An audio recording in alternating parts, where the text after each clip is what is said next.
Hello everyone, welcome you all to Vision Q YouTube channel.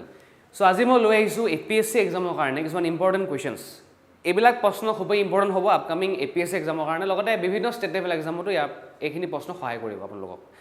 তো ভিডিঅ'টো চাব নাপাহৰিব আৰু ভিডিঅ'টো পজ কৰি বা নিজে এবাৰ প্ৰশ্নবিলাক কৰিব ট্ৰাই কৰি চাব।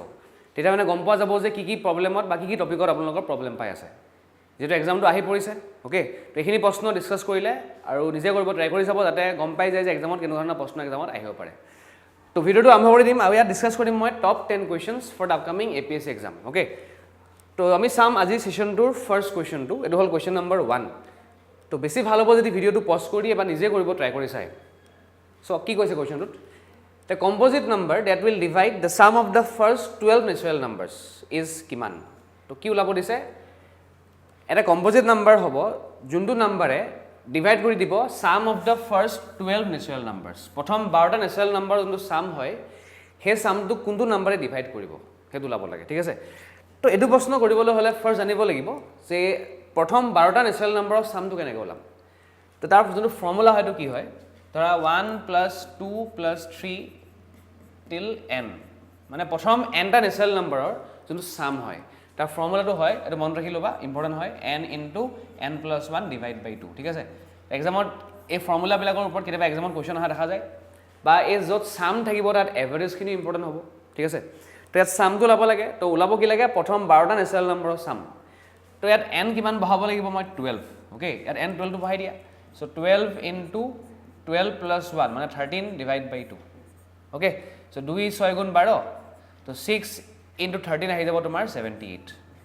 তো প্ৰথম 12টা নাম্বাৰৰ ছাম পাইছোঁ মই 78। ফৰ্মুলাটো কি আছিলে? n × n + 1 / 2, okay. এতিয়া প্ৰশ্নটো কি সুধিছে যে এই নাম্বাৰটো কোনটোৱে ডিভাইড কৰিব? Out of this numbers which number will divide this 78? So' 78ক 12এ ডিভাইড নকৰে, 78ক 6এ ডিভাইড কৰিব, 4এ নকৰিব, 8এ নকৰিব, তো ডিভাইড কৰিব কিহেৰে? অকল 6এৰে। তো আনচাৰটো হ'ব option number C, option number B 6, okay. এইটো হ'ল তোমাৰ ফাৰ্ষ্ট কুৱেশ্যন। নেক্সট কুৱেশ্যনটো আহি গ'ল কুৱেশ্যন নম্বৰ 2। এটা কুৱেশ্যন হয় নাম্বাৰ ছিৰিজৰ ওপৰত। যিহেতু UPSCত ইয়াৰ পৰা কুৱেশ্যন অহা দেখা যায় আৰু UPSCৰ লগত চিলেবাছটো ছেমে হয় APSC এক্সামৰ কাৰণেও, এনেকুৱাবিলাক প্ৰশ্ন কেতিয়াবা এক্সামৰ কাৰণে ইম্পৰ্টেণ্ট হ'ব পাৰে, অ'কে। তো চিৰিজটো দিয়া আছে মোক 20, 10, 10, 15, 30, 75, x। এক্সৰ মানটো কি হ'ব?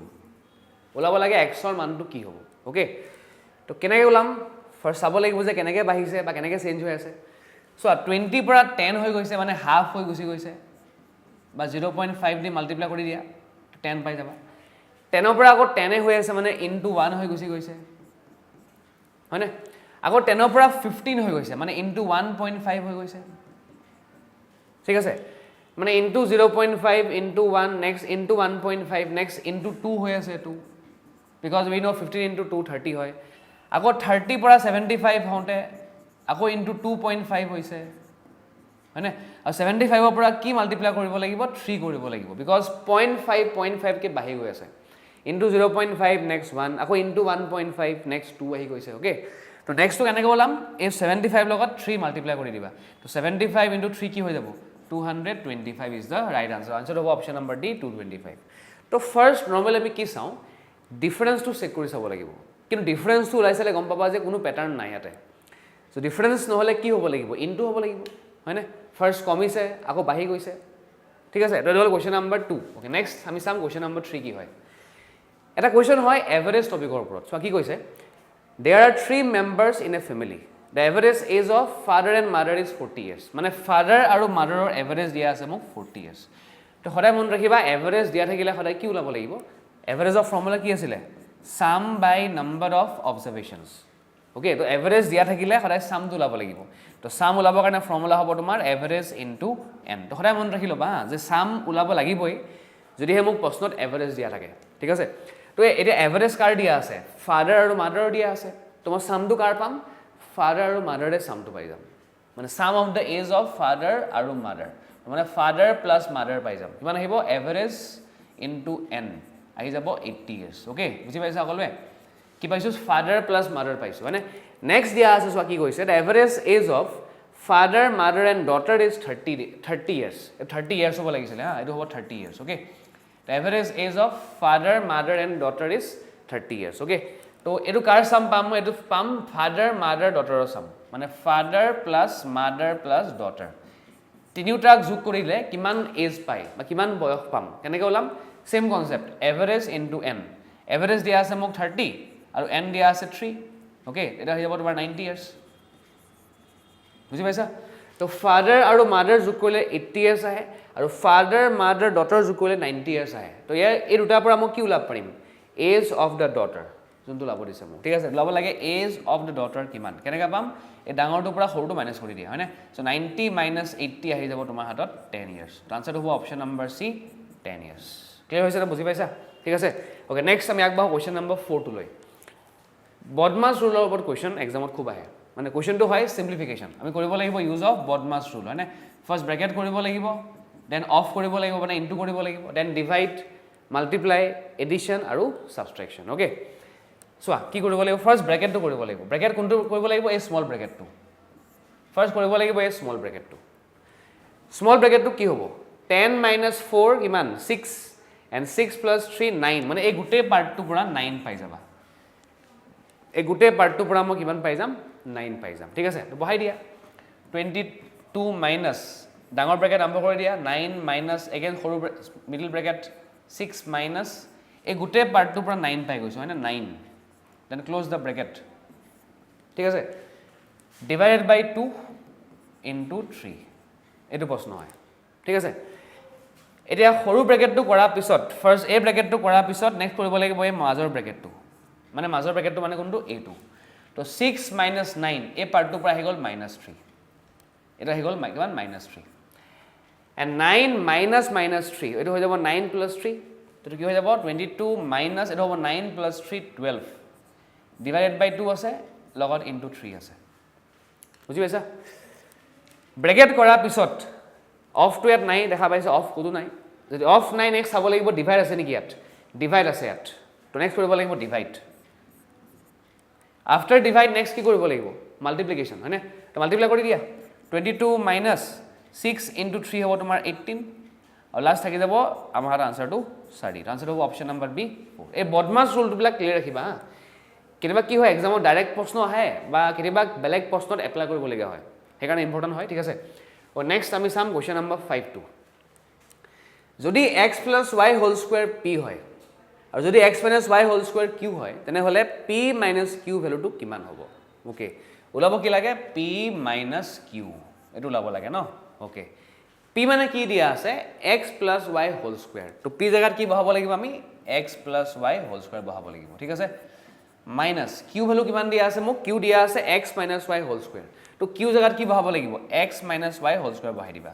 ঠিক আছে বুজি পাইছা এখিনি ওকে এতিয়া আমি বহাব লাগিব আমি গম পাব লাগিব যে a + b whole square minus a - b whole square কি ফৰ্মুলা হয় খৰা মন ৰাখিবা এটা হল তোমাৰ a + b হোল স্কয়াৰ আৰু a - b হোল স্কয়াৰ মাজত যদি প্লাস আহি যায় ঠিক আছে দেন ফৰ্মুলাটো হয় তোমাৰ 2 * a স্কয়াৰ + b স্কয়াৰ বুজি পাইছা না একদম মন ৰাখি লবা 2 * a স্কয়াৰ + b স্কয়াৰ হয় ঠিক আছে আৰু যদি a + b হোল স্কয়াৰ আৰু a - b হোল স্কয়াৰ মাজত যদি মাইনাস আহি যায় দেন ফৰ্মুলাটো হৈ যায় তোমাৰ 4 * a * b এইবিলাক ফৰ্মুলা মন ৰাখিবা ইম্পৰ্টেন্ট হয় যদি মাজত প্লাস আহি যায় then formula is 2 * a square + b square যদি মাজত মাইনাস আহি যায় ফৰ্মুলাটো হৈ যায় তোমাৰ 4ab এটা মাইনাস আছে নহয় তো ফৰ্মুলা কি হ'ব 4 * a * b মানে 4 * x * y আনসার হ'ব option number D 4 * x * y ঠিক আছে এটো হল কোৱেশ্চন নম্বৰ 5 আমি আগবাঢ়িম নেক্সট কোৱেশ্চন নম্বৰ 6 লৈ কোৱেশ্চন নম্বৰ 6 টো কি কৈছে এনেকুৱা বিলাক প্ৰশ্ন খুব আহে এক্সামত কনসেপ্টটো হয় successive percentage change okay percentage এটা বহুত ইম্পৰ্টেন্ট কনসেপ্ট যোনটো কনসেপ্টৰ ওপৰত বহুত প্ৰশ্ন এটা এক্সামত অহা দেখা যায় এটা আমি কওঁ successive percentage change okay successive percentage change বুলি কোৱা হয় ঠিক আছে সদায় কোৱেশ্চনটো ভালকে পঢ়ি লোৱা কি দিয়া আছে চোৱা The population of a town at the start of a year was 8,50,000 ঠিক আছে প্ৰথমতে কিমান আছিল পপুলেশন 8,50,000 মানে 8,50,000 পপুলেশন আছিল ঠিক আছে প্ৰথম বছৰত in the first year there was a growth of population at a rate of 12 per 1000 মানে per 1000 ত বাঢ়িছে 12 কে per 1000 ত বাঢ়িছে কিমান কে 12 কে প্ৰথম বছৰত 12 per 1000 তো 12 per 1000 যদি 1000ত 12 বাঢ়িছে তেতিয়াহ'লে 100 কিমান বাঢ়িছে তেতিয়াহ'লে 100ত কিমান বাঢ়িব কাটি দিয়া এটা আহি যাব তোমাৰ 1.2% সদায় মই ওলাব লাগিব 100ত কেনেকৈ বাঢ়িব হয়নে যদি 1000ত 12 কে বাঢ়িছে মানে 100ত বাঢ়িব 1.2 কে ন এটো হয় 1.2% মানে প্ৰথম বছৰত ইয়াৰ পৰা বাঢ়ি গ'ল তোমাৰ 1.2% ঠিক আছে ফাৰ্স্ট ইয়াৰত বাঢ়ি গ'ল তোমাৰ 1.2% ঠিক আছে and in the next year there was a decrease in the population at the rate of 1% মানে প্ৰথম বছৰত বাঢ়ি পেলাই যিমান হৈ গ'ল আকৌ তাৰ পৰা কমি গ'ল 1% তাৰ পৰা কমি কেনে গ'ল 1% কমি গ'ল ওলাব কি লাগে population at the and of the 2 years কিমান মানে আফটাৰ 2 years পপুলেশ্যনটো কিমান হৈ গ'ল এটো হল ইনিশিয়াল পপুলেশ্যন ওলাব লাগে ফাইনেল পপুলেশ্যন বুজি পাইছা কি কৰিব লাগিব হয়নে সো এই কনসেপ্টটো কোৱা হয় তোমাৰ সাকসেসিভ পাৰ্সেন্টেজ চেঞ্জ যেতিয়া আমি এনেকুৱাবিলাক প্ৰশ্ন দেখা পাওঁ য'ত ইয়াৰ পৰা বাঢ়ি গৈছে আকৌ ইয়াৰ পৰা এটা চেঞ্জ হৈছে হয়নে তো এই চেঞ্জটো কোৱা হ'ব তোমাৰ সাকসেসিভ চেঞ্জ তো কেনেকৈ ওলাব লাগিব এই ভ্যালুটো চোৱা ফাৰ্স্ট আছিল আমাৰ হাতত 8,50,000 ঠিক আছে ইয়াৰ পৰা বাঢ়ি গ'ল 1.2% যদি 1.2% বাঢ়ি যায় মানে আগতে 100 আছিলে 100% ৰ পৰা 1.2% বঢ়াই দিয়া 1.2% বঢ়াই দিয়া কিমান আহি যাব 101.2% হৈ যাব 101.2% হৈ যাব মানে এবাৰ কিমান হ'ব এটো ইয়াৰ হ'ব 101.2 by 100 1.2% বাঢ়ি গ'ল ন 100% ৰ পৰা তো আমাৰ হাতত আহি যাব এতিয়া 101.2% আকৌ যিমান হ'ল তাৰ পৰা কমি গ'ল 1% যদি 1% কমি গ'ল এটো হৈ গ'ল 99% মানে এটো হৈ গ'ল কিমান 99% হৈ গুছি গ'ল ঠিক আছে তো শূন্য শূন্য কাটি দিয়া সাইড দুটা শূন্য কাট খাই গুছি গ'ল দুটা শূন্য কাটি গ'ল হয়নে এটা জাস্ট মাল্টিপ্লাই কৰিব লাগিব 85 into 101.2 into 99 ঠিক আছে 85 into 101.2 into 99 এটা কাম কৰিব পাৰা এই পইণ্টটো গুছাবৰ কাৰণে এক 10 দি মাল্টিপ্লাই কৰি দিয়া তো 10 দি ডিভাইড কৰি দিয়া হয়নে পইণ্টটো গুছাব লাগিব না আমি তো পইণ্টটো গুছাবৰ কাৰণে 10 দি মাল্টিপ্লাই কৰা ডিভাইড কৰি দিয়া তো এইটো আহি যাব তোমাৰ 85 into 1012 into 99 divided by 10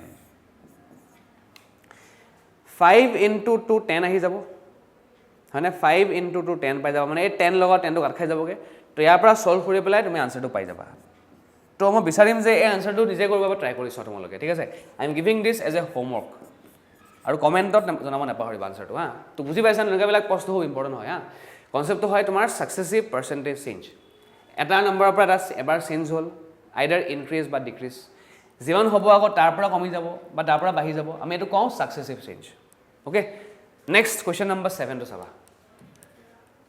almost similar concept as the last question ডিফাৰেন্সটো হ'ল যে ইয়াত তোমাক ইনিশিয়াল দিয়া আছিলে ফাইনেলটো ওলাব দিছে ইয়াত উল্টা হয় চোৱা কি কৈছে the population of a city increase by 30% in the first year okay প্ৰথম বছৰত বাঢ়ি গ'ল কিমান 30% ঠিক আছে and decrease by 15% in the next year মানে যিমান হ'ল আকৌ তাৰ পৰা 15% কমি গ'ল এবাৰ বাঢ়িলে 30% দেন কমিলে 15% তো এই কনসেপ্ট এই যোনটো কনসেপ্ট আমি কি বুলি কওঁ ইয়াক সাকসেসিভ বুলি কয় সাকসেসিভ পার্সেন্টেজ চেঞ্জ ঠিক আছে very important concept in percentage topic নামটো হয় সাকসেসিভ পার্সেন্টেজ চেঞ্জ ফার্স্ট বাঢ়ি গ'ল 30% দেন কমি গ'ল 15% ঠিক আছে এই দুটা চেঞ্জ হোৱাৰ পিছত বৰ্তমান পপুলেশ্যন দিয়া আছে মোক 11,500 11,050 মানে বৰ্তমান মানে কি প্ৰেজেন্ট মানে ফাইনেল পপুলেশ্যন ইজ 11,050 ঠিক আছে এটো দিয়া আছে then population 2 years ago was how much ওলাব লাগে ইনিশিয়াল পপুলেশ্যনটো কি আছিল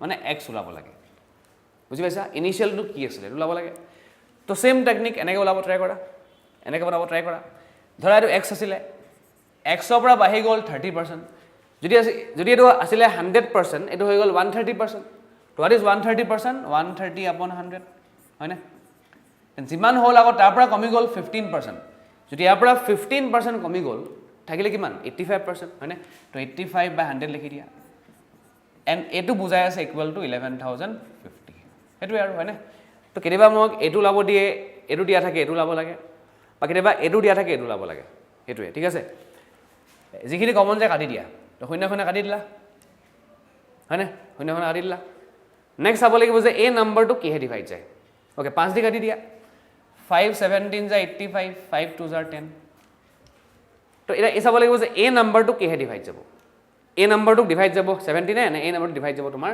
39 চেক কৰি চাব লাগিব তো ফাৰ্স্ট আমি চাওঁ যে এই নাম্বাৰটোক কিহে ডিভাইড যায় okay let me divide this number by 17 এবাৰ চেক কৰি চাওঁ হা কিহে ডিভাইড যায় ঠিক আছে আইদাৰ ই যাব লাগিব 17 নহলে 13 ঠিক আছে তো 17 6 জাৰ হয় 102 হয়নে 17 6 জাৰ কিমান 102 ওকে থাকি যাব তোমাৰ কিমান 85 ঠিক আছে 17 5 জাৰ 85 এটা শূন্য আহি যাব ঠিক আছে তো আনসাৰটো আহি যাব ভেলুটো আহি যাব তোমাৰ 650 that means if I divide this by 17 মই পাই যাম 650 again 65 তেৰটি কাটি দিয়া 13 5 জাৰ 65 এটা শূন্য আহি যাব ওকে তো ক্ৰস মাল্টিপ্লাই কৰি দিয়াৰ পিছত x টো কিমান আহিব আমাৰ হাতত 50 into 200 into 100 আহি যাব তোমাৰ 10000 তো আনসাৰটো হ'ব option number C it is the 10000 বুজি পাইছা তো এনেকে কৰিব লাগে আগৰ কোৱেশ্চনটো সেম টেকনিকে হয় ডিফাৰেন্সটো হয় যে এটো তোমাক এটো দিয়া আছে এটো লাব লাগে ইয়াত তোমাক এটো দিয়া আছে এটো লাব লাগে ওকে সেম কনসেপ্টে হয়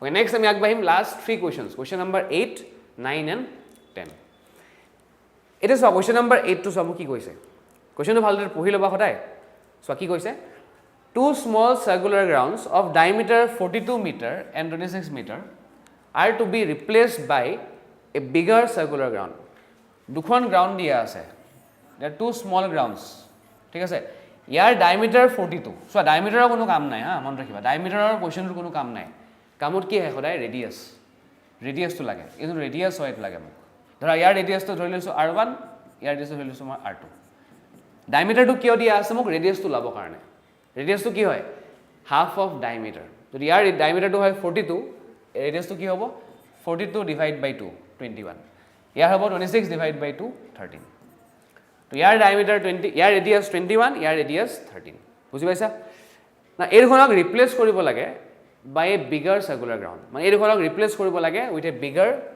সাৰ্কুলাৰ গ্ৰাউণ্ড এখন ডাঙৰ গ্ৰাউণ্ড দিয়ে ইয়াক ৰিপ্লেস কৰিব লাগে এনেকে ঠিক আছে যাৰ ৰেডিয়াছটো মোক দিয়া নাই ওলাব লাগে বুজি পাইছা what would be the radius of this new ground এই ডাঙৰ গ্ৰাউণ্ডখনৰ ৰেডিয়াছটো কি হ'ব যদি new ground has the same area as the total area of the two small grounds মানে ইয়াৰ এৰিয়া গিটাক যোগ কৰিলে ইয়াৰ এৰিয়া পাই যাম আচ্ছা ইয়াৰ এৰিয়া মানে কি পাই ইনটু r1 স্কয়াৰ আৰু ইয়াৰ এৰিয়াটো কি বুজাব পাই ইনটু r2 স্কয়াৰ আমি গম পাওঁ যে এৰিয়া অফ সাৰ্কুলাৰ ফৰ্মুলা কি আছিল পাই r স্কয়াৰ হয়নে তো ইয়াৰ এৰিয়া লগত যদি মই ইয়াৰ এৰিয়াটো যোগ কৰি দিও এটো ইকুৱেল টু কি বুজাব এই ডাঙৰ গ্ৰাউণ্ডখনৰ area that is nothing but pi into small r square বুজি পাইছা ন কি কৰিব লাগে হয়নে তো area of the first plus area of the second equal total area of this bigger ground এটো আৰু তো কি দেখা কি কমন দেখা পাইছা pi is common তো pi কাটি দিয়া তো r1 square plus r2 square equal to pi গৈছো মই r square তো what is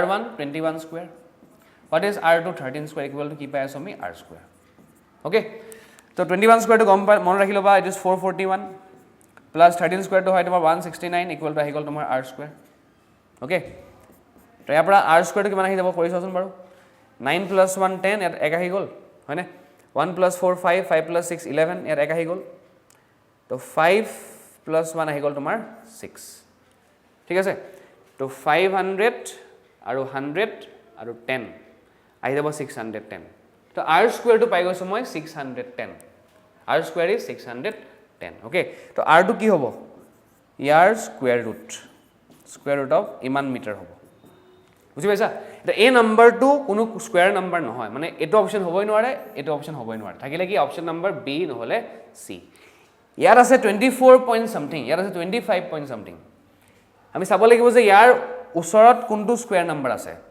ইয়াৰ ওচৰত স্কয়াৰ নাম্বাৰটো কোনটো হয় কোৱাচোন বাৰু তোমালোকে 24 স্কয়াৰ কিমান আছিল 576 and 25 স্কয়াৰ কিমান আছিল 676 মানে সৰি 625 কিমান আছে 625 ঠিক আছে এতিয়া আমাৰ হাতত যোন নাম্বাৰ দিয়া আছে 610 এটো কাৰ মাজত আহে এটো আহে ইয়াৰ আৰু ইয়াৰ মাজত মানে এই নাম্বাৰটো যোনটো স্কয়াৰ ৰুট হ'ব 24 আৰু 25 মাজত আহিব মানে এটো 24 পইণ্ট সামথিং হ'ব 24 পইণ্ট কিমান গম নাপাওঁ কিন্তু এটা অপচন দেখা পাই আছে যত 24 পইণ্ট আছে তো এটো আনসাৰ হ'ব লাগিব হয়নে আনসাৰ হ'ব 24.63 মানে এনেকৈ ওলাব পাৰা কেতিয়াবা হা এক্সামত ঠিক আছে যে চাব লাগিব যে ইয়াৰ ওচৰত কোনটো স্কয়াৰ নাম্বাৰ আছে বা এই কাৰ মাজত আহে হেৰ গম পাব লাগিব আৰু ঠিক আছে আনসাৰ হ'ব 24.63 ওকে নেক্সট আমি আগবাঢ়ো কোৱেশ্চন নম্বৰ 9 টুলে এ ভেৰি ইম্পৰ্টেণ্ট কুৱেশ্যন, এ ভেৰি ইম্পৰ্টেণ্ট টপিক অলছ'। টপিকটো হয় তোমাৰ প্ৰফিট এণ্ড লছ, ঠিক আছে। কুৱেশ্যনটো বাৰু নিজে কৰিব ট্ৰাই কৰি চাবা হা। চ' কি কৈছে, if the selling price of N article is doubled, profit becomes 4 times. Selling price double কৰাৰ লগে লগে প্ৰফিট হৈ যাব 4 টাইমছ, তেনেহ'লে কিমান প্ৰফিট পাৰ্চেণ্টেজ আছিলে সেইটো ওলাব লাগে। তো কেনেকৈ ওলাবা, যদি চেলিং প্ৰাইচ আগতে যিমান চেলিং প্ৰাইচ আছিলে আগতে, এতিয়া হৈ যাব 2 times of selling price. Selling price double কৰাৰ লগে লগে প্ৰফিট 4 টাইমছ হৈ গ'ল। যদি আগতে প্ৰফিট পি পাইছিলোঁ, এতিয়া প্ৰফিট হৈ গ'ল তোমাৰ 4p। Profit becomes 4 times. Selling price double কৰাৰ পিছত প্ৰফিট হৈ গ'ল তোমাৰ 4 টাইমছ। তো সদায় মনত ৰাখিবা, যোনটো চেলিং প্ৰাইচৰ ডিফাৰেঞ্চ হয় সেইটোৱে প্ৰফিটৰ ডিফাৰেঞ্চ হয়। Okay, difference of selling price equal difference of profit, এইটো মনত ৰাখিবা। যেতিয়া CP টো ছেম থাকে, when CP is constant, when CP is same, যোনটো চেলিং প্ৰাইচৰ ডিফাৰেঞ্চ হয় সেইটোৱে প্ৰফিটৰ ডিফাৰেঞ্চটো হয়, একেটাই। যোনটো চেলিং প্ৰাইচৰ ডিফাৰেঞ্চ হয়, মানে চেলিং প্ৰাইচ ডিফাৰেঞ্চটো কি হ'ব, 2 selling price minus selling price. This difference of selling price is equal to what, difference of profit 4p minus p। এইটো কথা মনত ৰাখিবা হা। যোনটো চেলিং প্ৰাইচৰ ডিফাৰেঞ্চ হয় এইটো প্ৰফিটৰ ডিফাৰেঞ্চটোৱে হয়, যদিহে কষ্ট প্ৰাইচটো ছেম থাকে, ঠিক আছে। Okay, 2SP minus SP equal to 1SP। এইফালে 4 প্ৰফিট মাইনাছ প্ৰফিট 3 প্ৰফিট। তো ইয়াৰ পৰা মই কি পাই যাম কোৱাচোন বাৰু, ইয়াৰ পৰা মই পাই যাম প্ৰফিট আৰু চেলিং প্ৰাইচৰ ৰেচিঅ'। প্ৰফিট আৰু চেলিং প্ৰাইচৰ ৰেচিঅ' পাই যাম। কিমান আহিব আমাৰ হাতত, এটা আহি যাব তোমাৰ 1:3, হয়নে? এইটো হ'ব 1:3 আহি যাব, বুজি পাইছা। কিন্তু মোক প্ৰফিট পাৰ্চেণ্টেজ ওলাবলৈ হ'লে কি লাগিব, কষ্ট প্ৰাইচ লাগিব। মানে যদি চেলিং প্ৰাইচ 3 আছিলে, যদি এটা বস্তু 3 টকাত চেল কৰি দিছোঁ মই, প্ৰফিট পাই যাওঁ 1 টকাৰ, প্ৰফিট পাই যাওঁ 1 ৰুপিজৰ। অ'কে, কষ্ট প্ৰাইচটো কি থাকিব লাগিব, 2 থাকিব লাগিব, হয়নে? 2 + 1 কৰিলে মই 3 পাই যাম, ঠিক আছে। এইটো কাৰ ৰেচিঅ' পাইছোঁ মই, এইটো পাইছোঁ কষ্ট প্ৰাইচ, প্ৰফিট আৰু চেলিং প্ৰাইচৰ ৰেচিঅ' পাই গৈছোঁ মই। বিকজ কষ্ট প্ৰাইচটো কিয় ওলাবলগীয়া হ'ল, বিকজ মোক কুৱেশ্যনটোত ওলাব দিছে প্ৰফিট পাৰ্চেণ্টেজ। যদি প্ৰফিটটো ওলাব দিছে কষ্ট প্ৰাইচটো লাগিবই ন অভিয়াছলি, হয়নে? তো ইয়াৰ পৰা কি ওলাব লাগিব, কিমান প্ৰফিট পাৰ্চেণ্টেজ। কেনেকৈ ওলাবা, প্ৰফিট আপন কষ্ট প্ৰাইচ ইনটু 100%। আনচাৰটো হ'ল 50% profit is the right answer. বুজি পাইছা সকলোৱে, ক্লিয়াৰ হৈছে, ঠিক আছে। তো সদায় মনত ৰাখিবা, যোনটো প্ৰফিটৰ ডিফাৰেঞ্চ হয় সেইটোৱে চেলিং প্ৰাইচৰ ডিফাৰেঞ্চটো হয়। ইয়াৰ পৰা মই প্ৰফিট আৰু চেলিং প্ৰাইচৰ ৰেচিঅ' পাই যাওঁ, কিন্তু মোক লাগে প্ৰফিট আৰু কষ্ট প্ৰাইচৰ ৰেচিঅ', ঠিক আছে। অ'কে, লাষ্ট আমি কৰিম আজি question number 10। Find the greatest number among this 4 numbers. মোক টোটেল 4টা নাম্বাৰ দিয়া আছে। ফাৰ্ষ্ট নাম্বাৰ দিয়া আছে 2 to the power 72, okay. Next number is 5 to the power 36, okay. Next number is 11 to the power 24, and last number is 3 to the power 60। তো এই নাম্বাৰকেইটাৰ ভিতৰত ডাঙৰ নাম্বাৰ কোনটো হয়, ওলাব লাগে গ্ৰেটেষ্ট নাম্বাৰটো কোনটো হয়, ডাঙৰ নাম্বাৰটো কোনটো, বা চবতছে ডাঙৰ নাম্বাৰটো কোনটো হয়। কেনেকৈ ওলাবা, বহুত ডাঙৰ ডাঙৰ নাম্বাৰ দেখা পাই আছা, তো এইবিলাক মই সদায় সৰু কৰিব লাগিব। এই যোনটো পাৱাৰ দেখা পাই আছোঁ ন, চবকে মই সৰু বনাব লাগিব। কেনেকৈ বনাম সৰু, প্ৰত্যেক নাম্বাৰক ডিভাইড কৰি পেলাই সৰু বনাব লাগিব। ফাৰ্ষ্ট আমি চাব লাগিব যে এই নাম্বাৰকেইটা কিহে ডিভাইড যায়, মানে হায়েষ্ট কমন ফেক্টৰটো কি হয় এই গোটেইকেইটাৰ।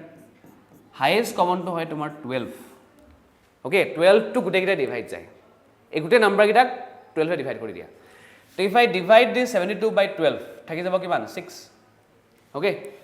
ইফ আই ডিভাইড, যদি মই ডিভাইড কৰি দিওঁ চোৱা, if I divide this by 12, 6 থাকি যাব ন, হয়নে। If I divide this by 12, 12 into 3 36, এইটো 5 to the power 3 আহি যাব আমাৰ হাতত, হয়নে। ইফ আই ডিভাইড 24 by 12, 12 2 * 24, হয়নে। এইটো আহি যাব 11 to the power 2 থাকি যাব আমাৰ হাতত। আৰু লাষ্ট আছে কিমান, 60। ইফ আই ডিভাইড 60 by 12, আমি গম পাওঁ যে 12 into 5 is 60। এতিয়া এইকেইটাক ওলাবলৈ ইজি হৈ গ'ল, বিকজ নাম্বাৰকেইটা সৰু পাই গৈছোঁ আমি অলপমান। চ' ফাৰ্ষ্ট আমি গম পাব লাগিব যে 2 to the power 6টো কি হয়, এইটো হয় তোমাৰ 64। মানে 2 into 2ক 6 বাৰ মাল্টিপ্লাই কৰিব লাগিব, আহি যাব কিমান, 64। নেক্সট 5 to the power 3 আহি গ'ল কিমান, 125, অ'কে। মানে 5 into 5 into 5, অ'কে।